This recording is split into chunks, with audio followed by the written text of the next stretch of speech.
It is a nightmare scenario that has become all too common in our modern world. Mass abductions, schools under siege, the sound of gunfire replacing the sound of laughter. But the story we are telling today isn't just about the tragedy. It is about a miracle born from chaos. Here's how 50 children have just done the unthinkable. They escaped their kidnappers in the dead of night, running for their lives through the bush in northern Nigeria.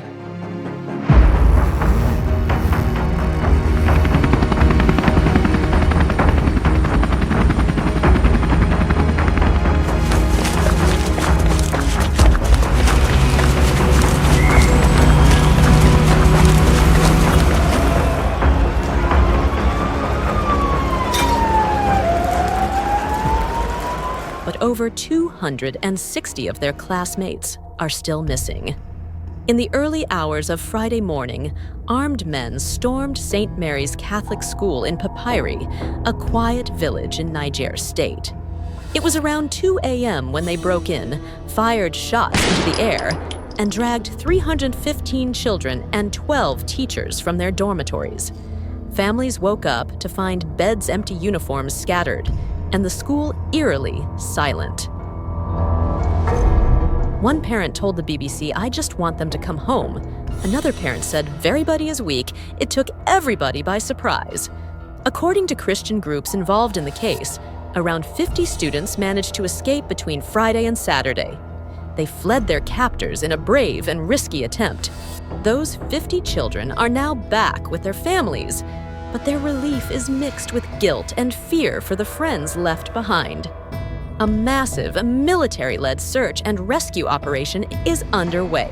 At the same time, authorities have ordered schools to close in several states, including Niger, Kebbi, Katsina, Yobe, and Kwara, as fear of more attacks spreads.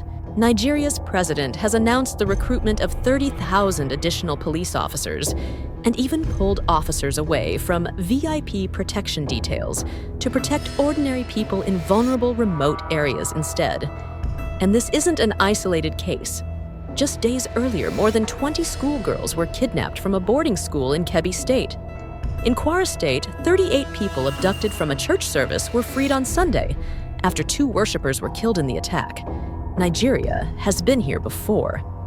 In 2014, the world watched in horror as 276 schoolgirls were taken from Chibok by the militant group Boko Haram. Some of those girls have escaped or been freed, but many are still missing more than a decade later. Since then, kidnapping for ransom by criminal gangs, often called bandits, has exploded in parts of the country. The government has even outlawed ransom payments, but in practice, that hasn't stopped the abductions. There's also a fierce debate about who is being targeted. Some international voices claim Christians are being singled out. The Nigerian government insists the violence cuts across religion, that Muslims, Christians, and those of no faith are all victims of gunmen and extremists who attack anyone who resists their ideology or stands in their way. For parents in Papiri, those debates feel very far away. All they want is to see their children walk back through the door. As rescue teams continue their search, one question hangs over Nigeria and over all of us watching from afar.